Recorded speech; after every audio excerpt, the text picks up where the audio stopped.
got 24 hours to tear down that monstrosity, or the sheriff will be involved." That was the threat the whole president shrieked at me just moments before I dropped the kind of secret that would shatter her entire world. It was day 3 of building my dream cabin when she marched onto my property with a clipboard and a bad attitude.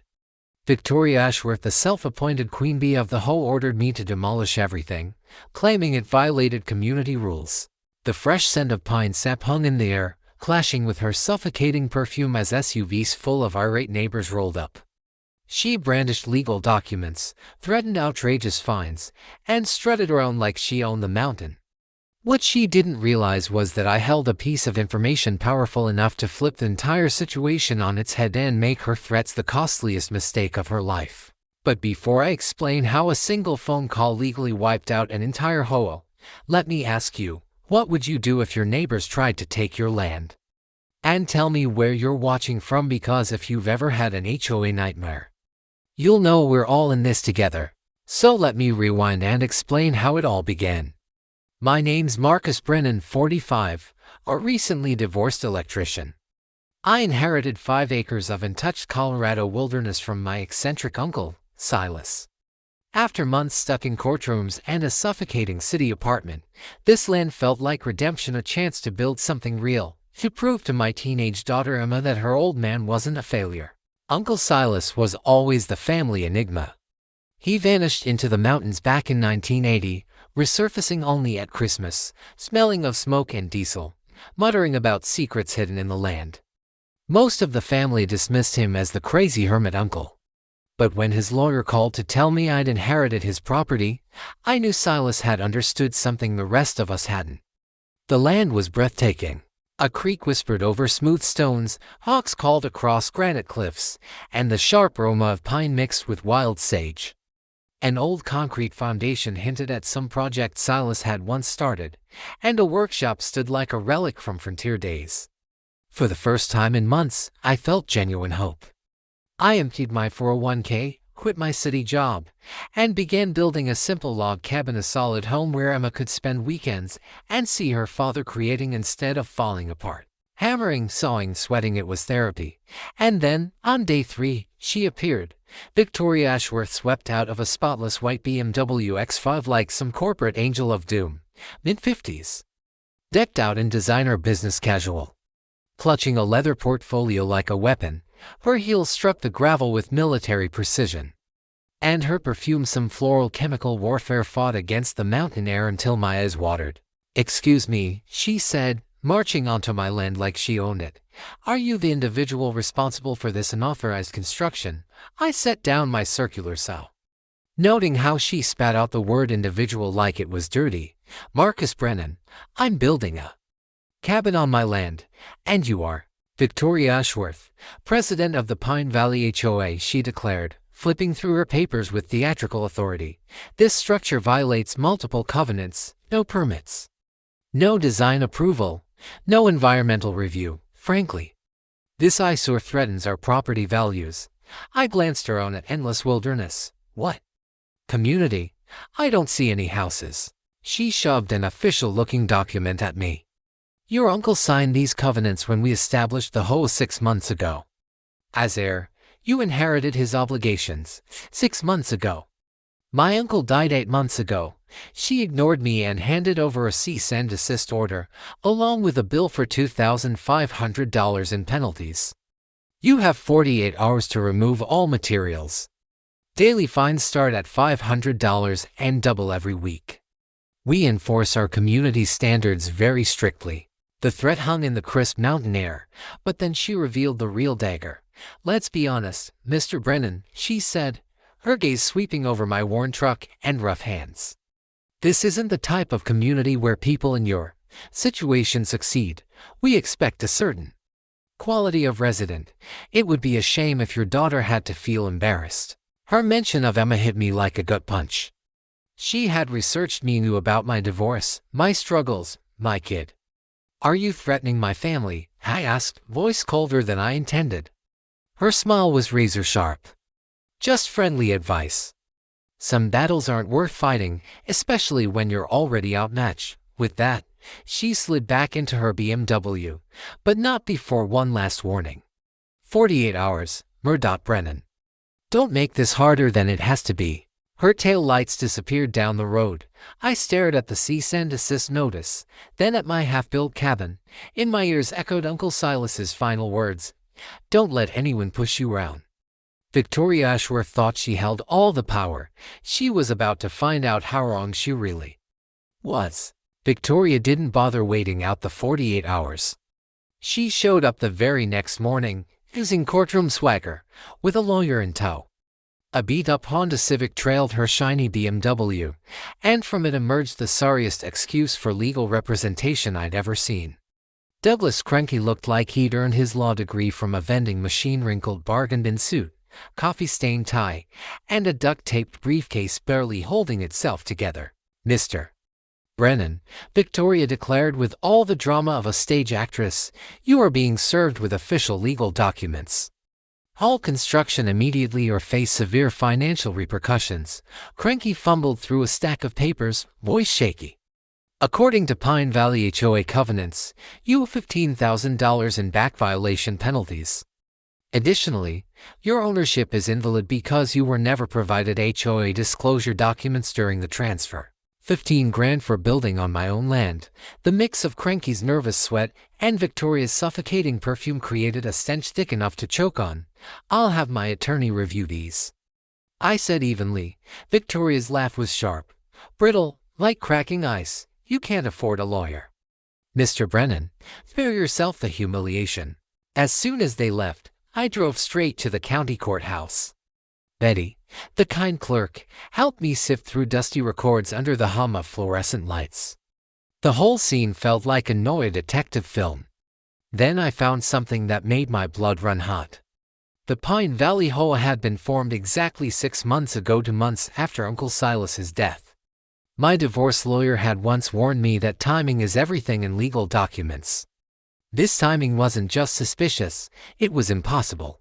On the maps, their boundary lines formed a bullseye around my property, conveniently scooping in just 12 houses. My 5 acres accounted for 60% of their community. Betty leaned closer, whispering, "Looks like they designed this specifically to trap your uncle's land." More digging revealed every single HOA member was either related to Victoria or employed by her husband's construction company. This wasn't neighborhood governance. It was a family-run shakedown operation disguised as an HOA.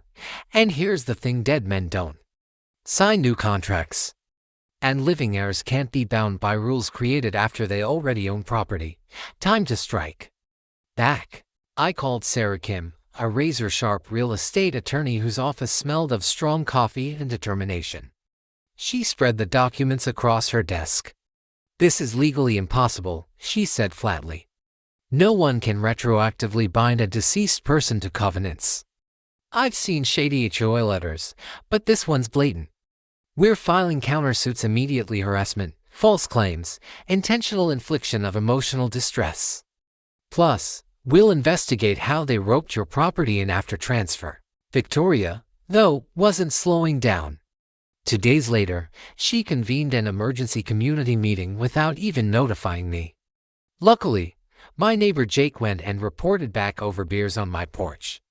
The night air smelled of wood smoke and pine, a reminder of why I'd come here in the first place. "She's got everyone spooked," Jake said. "She told them you're some dangerous drifter with a criminal record."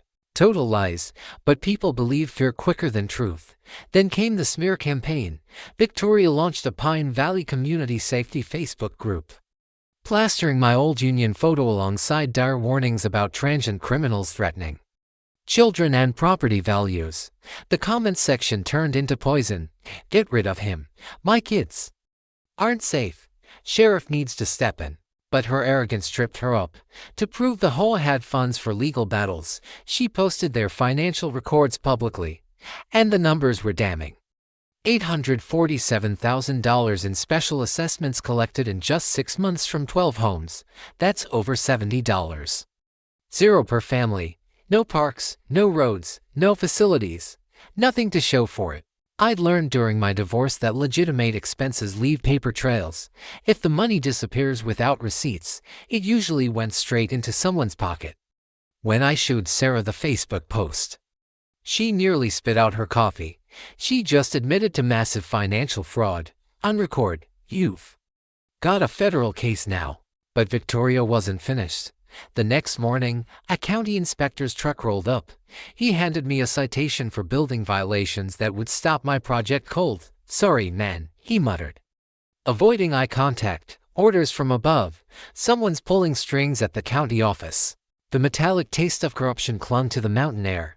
Victoria had just crossed from harassment into government abuse, and that handed me the ultimate weapon.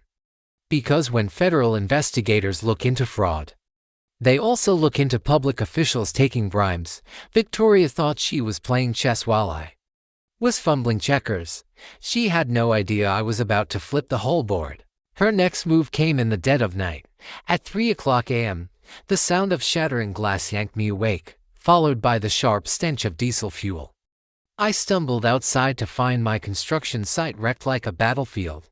My lumber pile smashed apart with a baseball bat. Boards scattered everywhere. My generator lay on its side, leaking oil. Fuel seeped into the pine needles, releasing a sharp chemical reek that stung my eyes.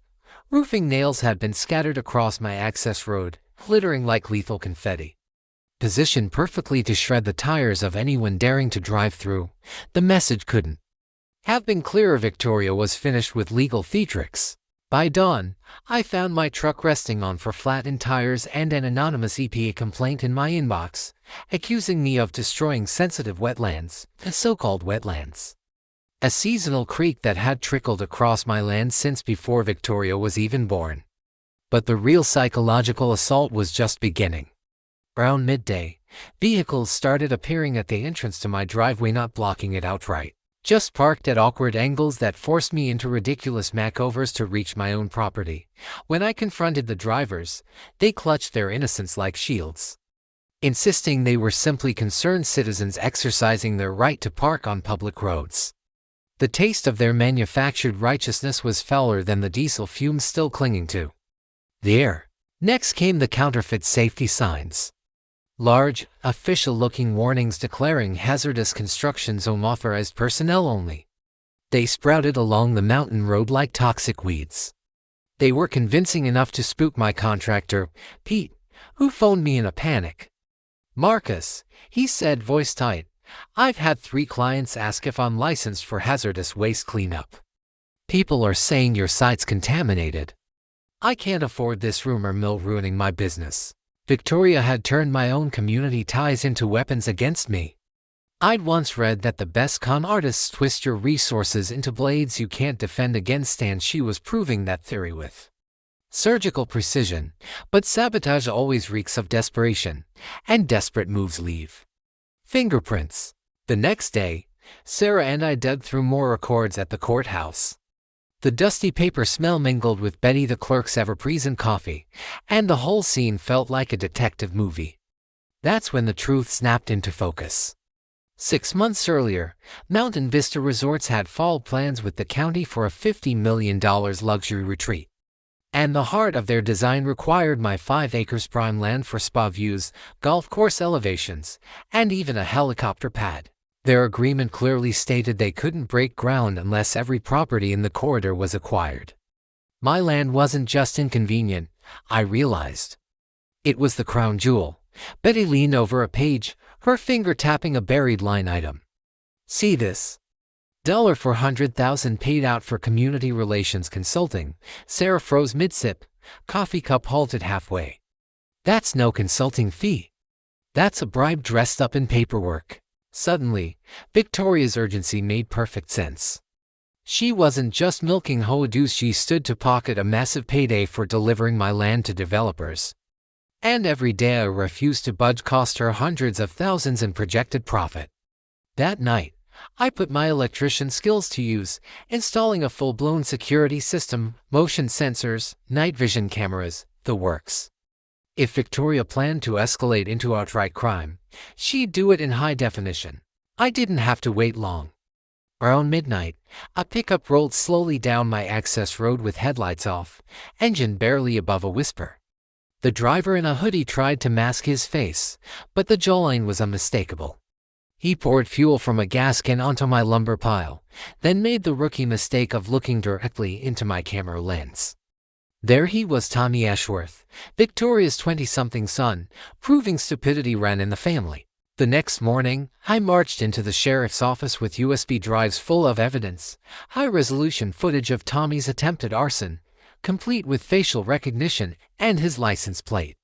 Just like that, Victoria's concerned citizen narrative collapsed faster than Tommy's flimsy alibi under questioning.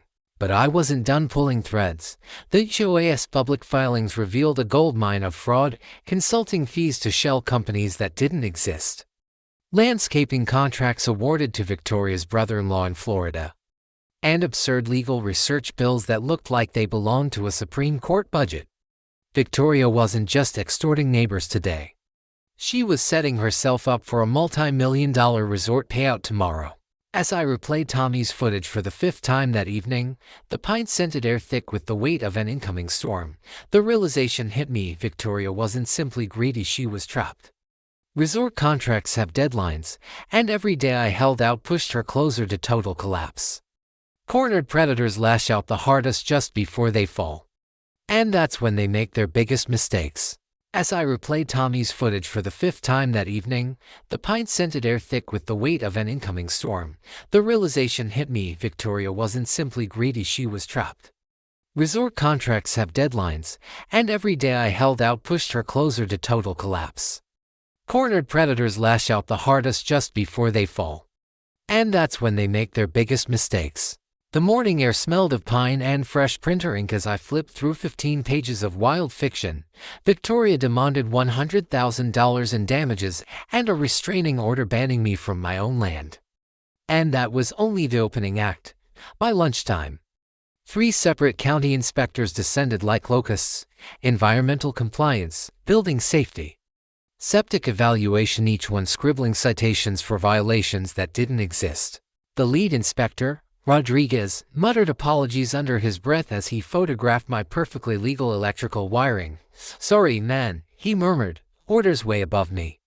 Somebody's dropping serious cash to make your life miserable." The metallic tang of corruption lingered heavier than the mountain fog creeping in from my divorce battles. I'd learned this pattern well when threats in court fail. The next weapon is bureaucratic strangulation. Endless inspections, impossible compliance hoops, the slow torture of 1,000 forms and citations. But Victoria had been saving her ugliest strike for last.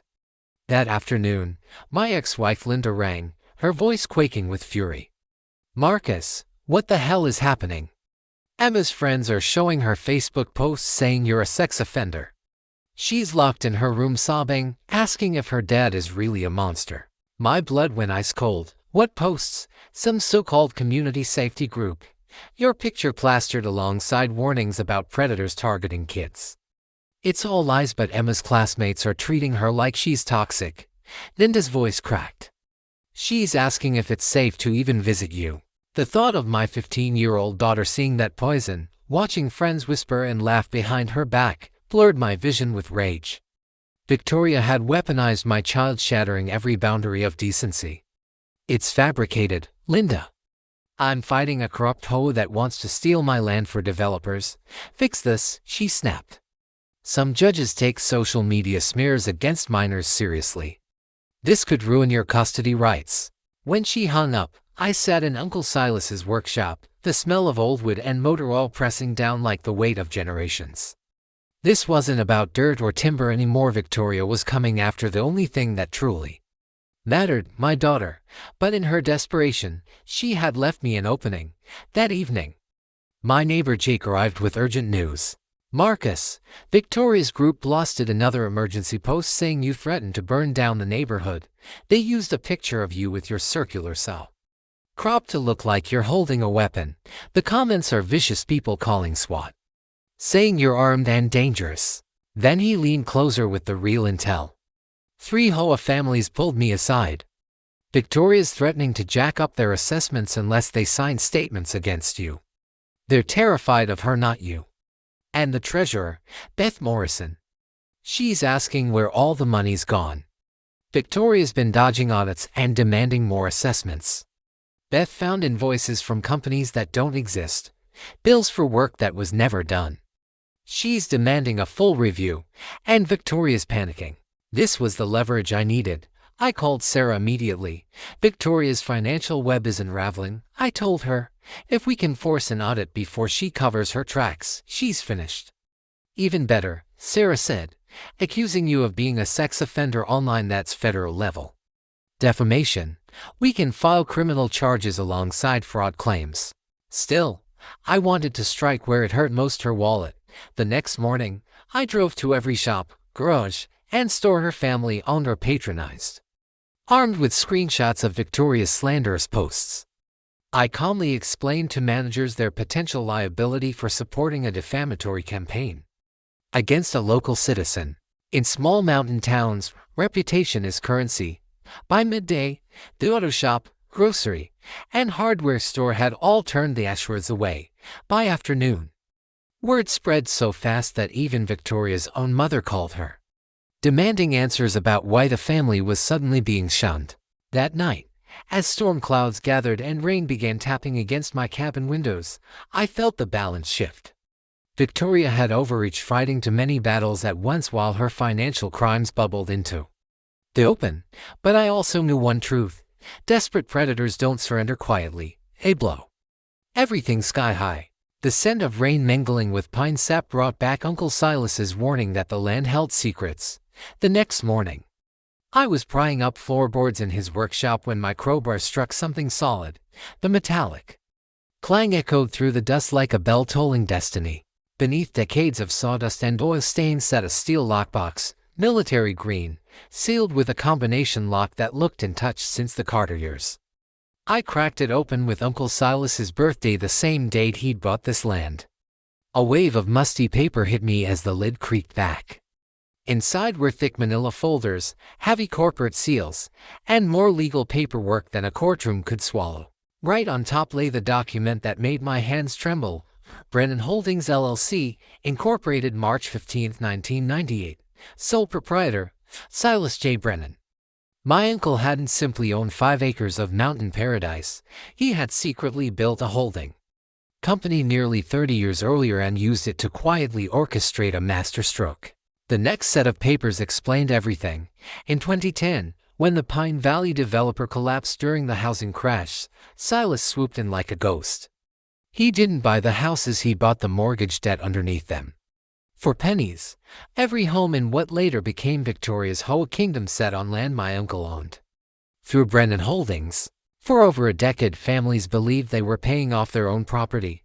In reality, they were tenants' rent flowing through a management company straight into Brennan Holdings' accounts.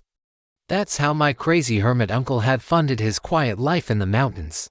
And now, I held the deed to an entire neighborhood, 47 houses, including the 12 within Victoria's precious HOA. Even her own home, headquarters of her intimidation campaign, stood on my land. Worse for her, the records showed she was 3 months behind on rent. I could legally evict the HOA president in 30 days. The files documented everything: monthly rent deposits, property tax receipts, maintenance expenses. Homeowners thought their HOA covered all, funneled through Brennan Holdings. Silas had been the invisible landlord of Pine Valley, and now that mantle had passed to me. The faint scent of his pipe tobacco still lingered in the workshop, mixing with the weight of documents that could topple mountains. I finally understood why he'd buried this truth. Owning the ground beneath people's homes is the kind of revelation that fractures communities. But it also meant something even bigger. Victoria Ashworth had been extorting residents, issuing fines, and running her empire on land she didn't legally control. And I now had the power to pull the foundation out from under her entire kingdom. The incorporation papers were authentic, stamped with state seals and notarized by lawyers whose signatures checked out. The property deeds aligned flawlessly with county records. The bank accounts existed, and the money trail was as clear as a mountain spring. Sitting in Uncle Silas's worn workshop chair, surrounded by the smell of aged leather and long-buried secrets, I held documents that gave me more leverage over Victoria Ashworth than she could have imagined. I had the legal right to evict every HOA member who joined her campaign against me. I could sell the entire subdivision to Mountain Vista Resorts and walk away a millionaire overnight. I could ruin lives the way she had tried to ruin mine, but Silas's last words drifted through the dust-filled air. Don't let anyone push you around. He hadn't told me to strike harder, just not to yield. There was a difference, and that difference defined the kind of man I wanted to be. The burden of Silas's secret weighed heavy as I spread the papers across Sarah's conference table. The aroma of fresh coffee mingled with the gravity of what we had uncovered. I wasn't just fighting in HOA anymore. I was the landlord of the very people trying to destroy me. This is airtight, Sarah said, holding the corporate seal under her lamp. Your uncle was meticulous. Every filing correct, every transaction documented. Every requirement met for nearly 3 decades. She pulled out a yellow legal pad and began outlining strategies like a general drafting battle plans. Announce your status as landlord immediately and negotiate for the HOA's dissolution. Clean and straightforward. Target only the instigators. Terminate leases for Victoria, her family, and a few others, while letting the innocent stay. Full-scale exposure media coverage. Federal investigation. Total community upheaval. I thought of Emma scrolling through cruel posts calling her father a monster. I thought of neighbors deceived by Victoria's lies. And I thought of Silas choosing to keep this power hidden all those years. Sarah raised her eyebrows. Go on, expose Victoria's fraud, but give the community a future. Lower rents. Offer paths to actual ownership. Turn this poisonous HOA into something that helps families instead of crushing them. Sarah began researching precedents while I brought in Jake, my old friend and fellow electrician, to handle the technical side. In his shop, the familiar smell of copper wire and solder reminded me of who I was outside of legal warfare. You're going to want this recorded, Jake said, helping me test a professional-grade audio system. When you drop this bomb, every word needs to be on record for protection. Driving back, I remembered a lesson from my apprenticeship. The strongest electrical systems aren't the ones that spark wildly, they're the ones delivering exactly the right current. Too little, nothing happens. Too much, you burn everything down. This fight needed precise power. That afternoon, I met with Beth Morrison, the HOA treasurer, at the local diner. The smell of apple pie and coffee felt like a safe haven after weeks of tension. I've been suspicious for months, Beth confessed, her voice low. Victoria keeps dodging audits while collecting massive fees. We've paid $847,000 in special assessments this year alone, and I can't trace where it went. I slid across photocopies of Victoria's fake invoices, phantom companies, non-existent services, obscene consulting fees. Beth's hands shook as she read. She's robbing us blind while threatening our homes, but Marcus, even if we take her down, how do we protect families who poured their life savings into these houses? Over the next 2 days, Sarah and I built a presentation that did more than expose Victoria. It offered hope. Legal documents were copied in triplicate, secured in multiple locations, and forwarded to federal investigators specializing in HOA fraud. Meanwhile, I called Emma for the first time since Linda's furious warning. My daughter's voice was small, wounded, but there was a flicker of hope as I explained Victoria's lies. So you're not really in trouble, Dad. The stuff online about you being dangerous, it's fake. Completely fabricated, sweetheart. And soon, everyone will know. But Emma, remember this, when people attack you with lies, the best answer isn't more lies, it's truth delivered at exactly the right time. The community meeting was scheduled for Friday night at the Pine Valley Community Center. Victoria had called it to rally against the dangerous man threatening our neighborhood. She had no idea she was setting the stage for her own collapse. That night, sitting in my finished cabin, I listened to the creek bubbling outside and watched stars pierce the dark mountain sky. I felt Silas's presence in the cool air. He had carried this secret for decades, waiting for the right person and the right moment. That moment had come. And unlike Victoria's campaign of destruction, this revelation would create something stronger from the wreckage of her greed. But before that reckoning, Victoria lashed out again. Tuesday morning, a courier delivered an emergency court filing, a petition to have me committed to a psychiatric facility. She claimed I was unstable, dangerous, and making threats against the community. The sharp smell of legal ink mingled with my coffee as I flipped through her latest fiction. According to sworn statements, I'd been wandering at night, threatening neighbors, and ranting paranoid conspiracies. She even fabricated witness testimonies from 3 HOA members, painting me as a violent menace. It was all lies, but terrifyingly official lies. By noon, her smear campaign went from paper to muscle. A convoy of pickups lined up at the edge of my property. Victoria's so-called citizen patrol, armed with rifles and fueled by self-righteous fear. They didn't step onto my land, but the message was clear: step wrong, and you'll face frontier justice. The metallic tang of fear mixed with pine air as I watched them through binoculars from my porch. These weren't professionals. They were frightened neighbors, manipulated into believing I was a danger to their families. Then Jake called with worse news. Marcus, Victoria's brother-in-law, the county sheriff, is gearing up to serve that mental health warrant. He's calling you armed and dangerous. They're prepping a full SWAT response. My blood ran cold. Back when I worked as an electrician, I wired homes for guys who'd been swatted over neighbor disputes. Too often, those stories ended in tragedy, body bags, and accidental shootings during chaotic raids. That's why the threat of Victoria's latest stunt chilled me. But her overreach was also creating something unexpected: allies. That afternoon, Emma called, this time not sobbing from embarrassment, but furious.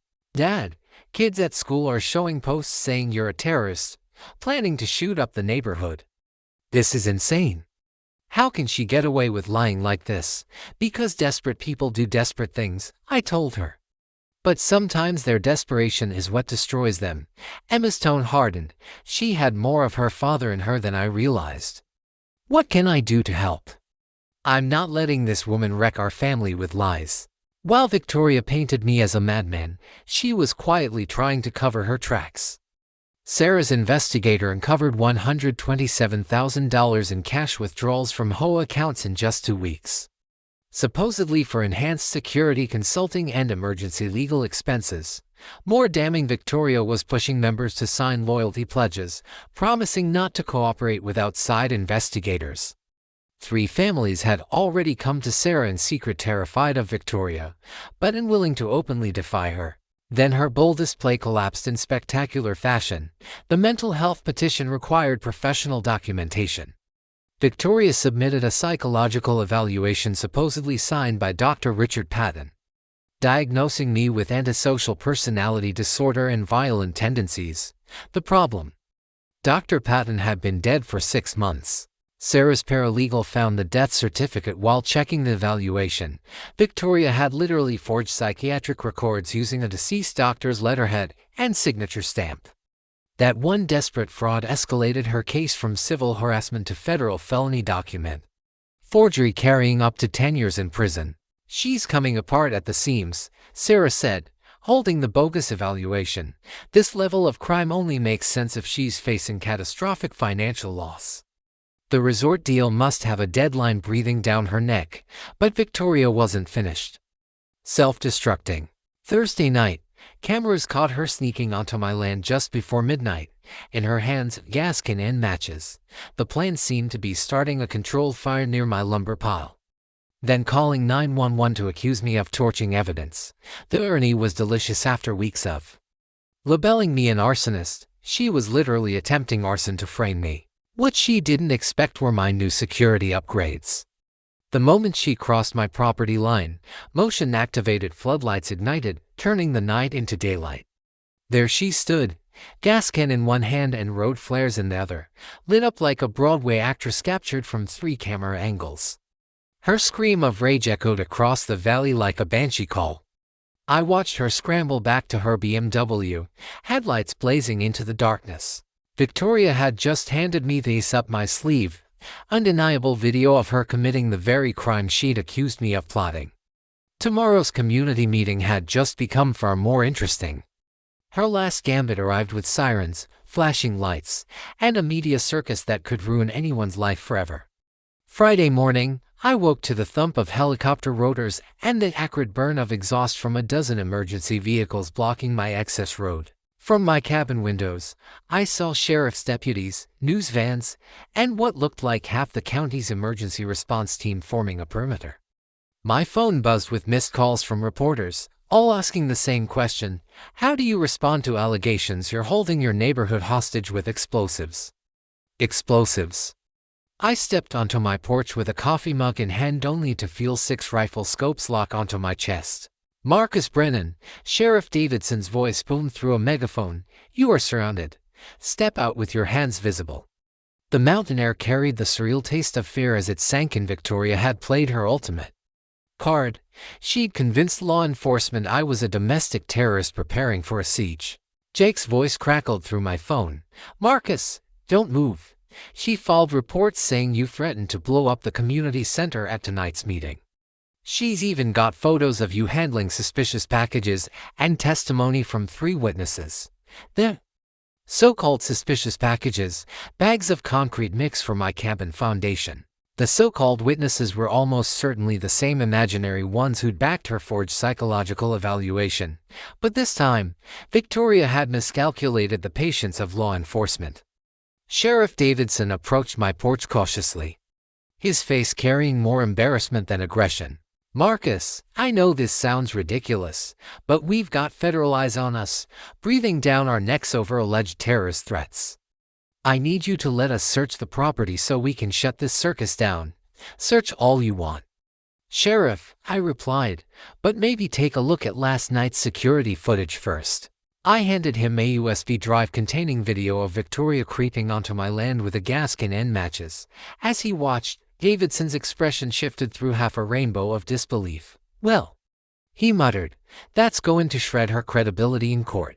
While the bomb squad spent 3 hours proving that my suspicious packages were nothing more than bags of concrete mix, Sarah was already filing emergency motions. Victoria now faced charges for filing false reports, attempted arson, and staging a terrorist hoax, federal crimes carrying decades behind bars. But the media storm was only beginning. By mid-afternoon, news vans from Denver crowded the road, lured by headlines about a mountain standoff with an alleged domestic terrorist. Victoria, never one to miss a spotlight, seized the cameras, with perfect makeup, carefully timed tears, and the tone of a martyr. She cast herself as the fearless community leader defending families from a dangerous extremist. This man has threatened our children, shattered our sense of safety, and now he's preparing mass violence rather than follow simple community rules, she sobbed. We just want our neighborhood back. It was an Oscar-worthy performance if the Oscars rewarded elaborate fiction, but her media play contained a fatal flaw. Live interviews don't come with an edit button. Channel 7's investigative reporter, Maria Santos, had done her homework. During what Victoria assumed would be a softball segment, Maria casually lobbed a grenade. Mrs. Ashworth, records show your HOA has collected nearly $850,000 in special assessments this year. Can you tell us where that money went? Victoria's polished mask flickered. Well, we've had substantial legal costs dealing with this dangerous individual, but your own filings list only $23,000 in legal expenses. Where did the other $827,000 go? The silence that followed lasted 3 seconds on TV, but felt like an eternity. Victoria's mouth opened and closed like a fish stranded on shore before she stammered. That's confidential community business. Confidential, Maria pressed. You're discussing this live, accusing your neighbor of terrorism. Don't you think financial transparency is essential to your credibility? By nightfall, the narrative had flipped completely from dangerous recluse threatens peaceful suburb to HOA president accused of massive fraud and filing false terror reports. Social media lit up with questions about her bookkeeping and the suspicious timing of her accusations. As the last news van disappeared down the mountain road, leaving only diesel fumes and tire tracks, I realized Victoria had just ended her own career live in front of cameras. The community meeting that evening would no longer be about me. It would be about her and the thousands she'd siphoned away.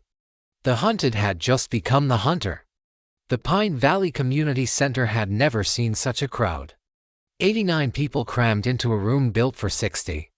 Reporters lined the walls, cameras flashing, while county officials sat in the front row like a jury.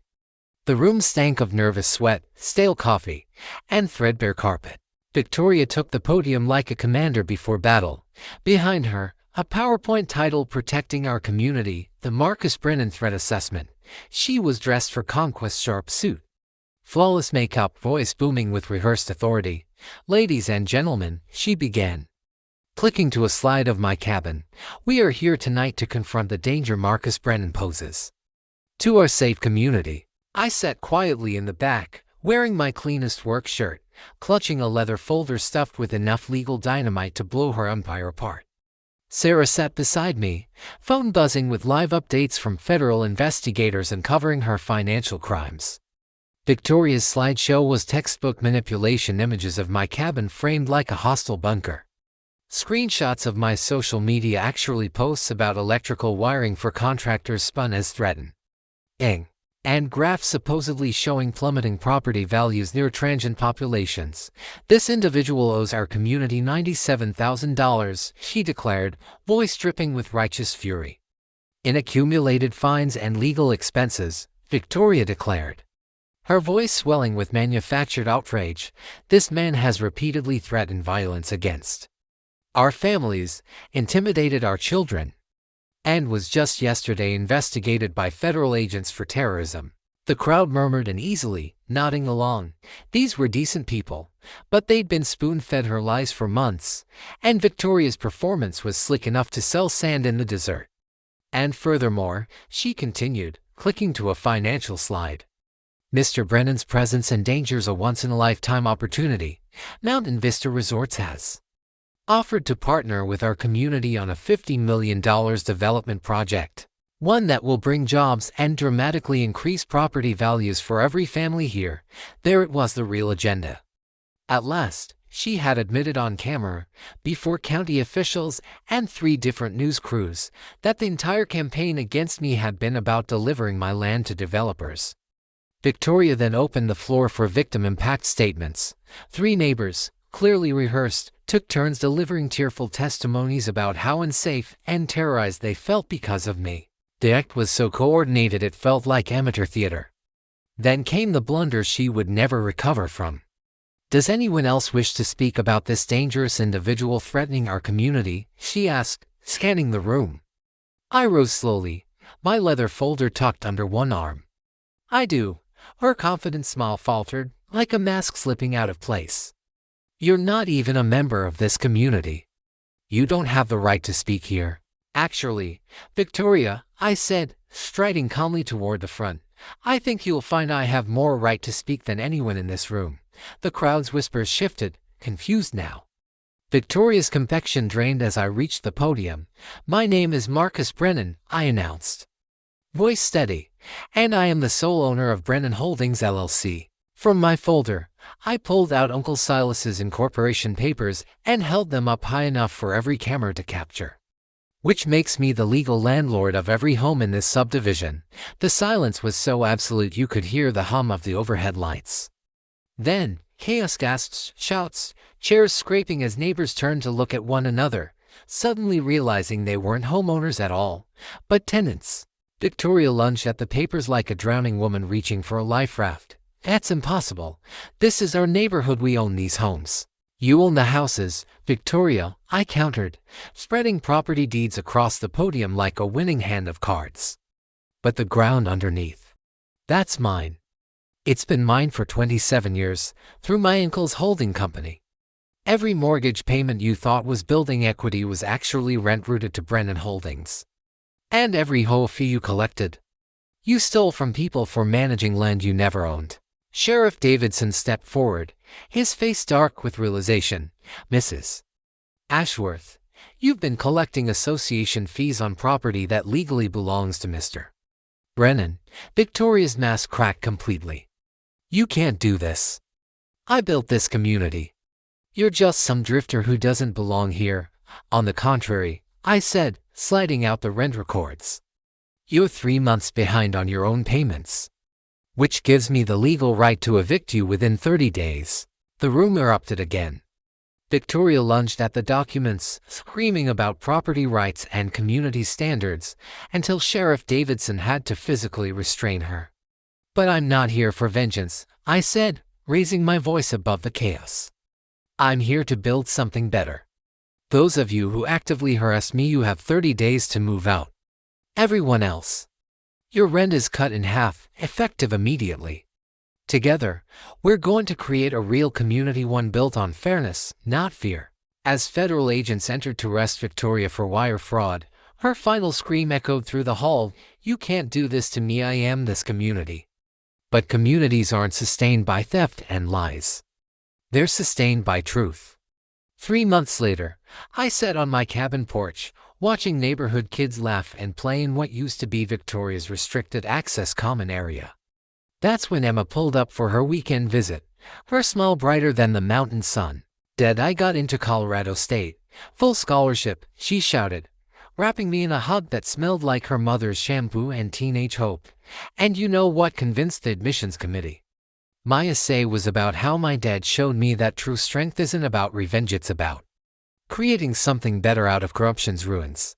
By then, Victoria Ashworth was serving an 18-month federal sentence, along with a $150,000 restitution order to repay the families she had cheated. 6 of her closest accomplices slipped away quietly, leases terminated, and their actions permanently recorded. The remaining 41 neighbors, however, embraced the rebirth of our community with an enthusiasm that shocked even me. From Jake's backyard, the smell of barbecue drifted across the air as half the neighborhood gathered for our monthly potluck. The same folks who had once whispered that I was dangerous now brought me casseroles, borrowed tools, and asked my advice on everything from wiring outlets to wrangling teenagers. Fear had evaporated as quickly as it came, proving Sarah right when she said, "It's amazing how fast distrust fades when the source of it disappears." Sarah joined Emma and me on the porch that night, a cold beer in her hand and the satisfied smile of someone who had helped David topple Goliath. What had begun as a professional alliance had grown into something deeper, built on respect and the bond of shared victory against corruption. The transformation of Pine Valley exceeded my wildest expectations, with rent slashed to half of what families had been paying in mortgages. People suddenly had breathing room money for home repairs, college savings, and emergency funds. Mrs. Peterson, once fined for planting the wrong color flowers, now ran a thriving community garden where laughter grew louder than HOA citations ever had. Even the kids changed. Those who had once crossed the street to avoid me now knocked on my door with science projects, inspired by the story of the electrician who beat an HOA with patience and paperwork. But the most powerful legacy was the Silas Brennan Community Justice Fund, created with money clawed back from Victoria's schemes. It now provided free legal aid to families battling corrupt HOA letters in 3 states and had already exposed similar fraud in 17 communities. "We got another call yesterday," Sarah said, scrolling through her phone. "A family in Oregon. City Council is trying to condemn their farm for an Amazon warehouse, same playbook Victoria used." Emma looked up from her scholarship letter, her eyes burning with inherited determination. "Are we going to help them, Dad?" "We're sure going to try," I told her. "Uncle Silas taught me that real power builds communities, it doesn't destroy them."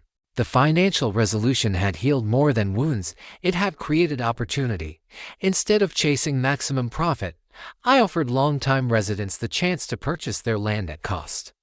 With zero interest financing through the Justice Fund, many accepted, becoming true homeowners for the first time.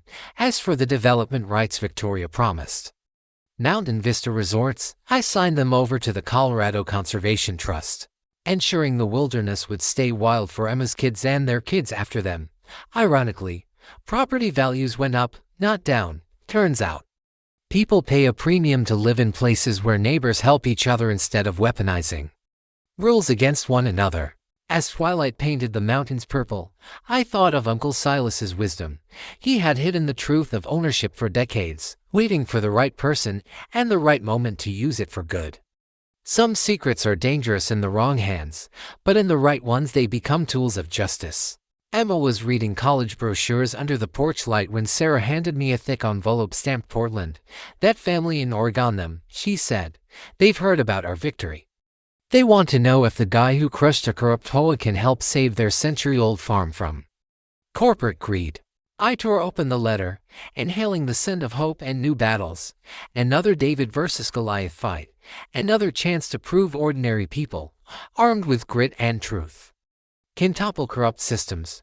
Ready for your old man to take on City Hall next? I asked him. A grin was all mischief and pride. Let's do it, Dad. But this time I'm helping with the legal research. As we sketched out our next fight for justice, children's laughter echoed across the valley where Victoria's threats had once lingered. Sometimes the sweetest victory isn't revenge. It's building something so strong and beautiful it erases the memory of the ugliness that came before. So what about you? Got your own whole horror story? Drop it in the comments. Your experience might help another family fighting the same battle. If this story helped you understand your rights against predatory associations, hit subscribe and turn on the bell. Here at HOA Stories, we shine a light on power-hungry neighbors and the legal tools regular people can use to fight back. Next week, when City Council tried to steal our family farm for an Amazon warehouse, they didn't count on great-grandpa's mining claims. Thanks for watching HOA Stories.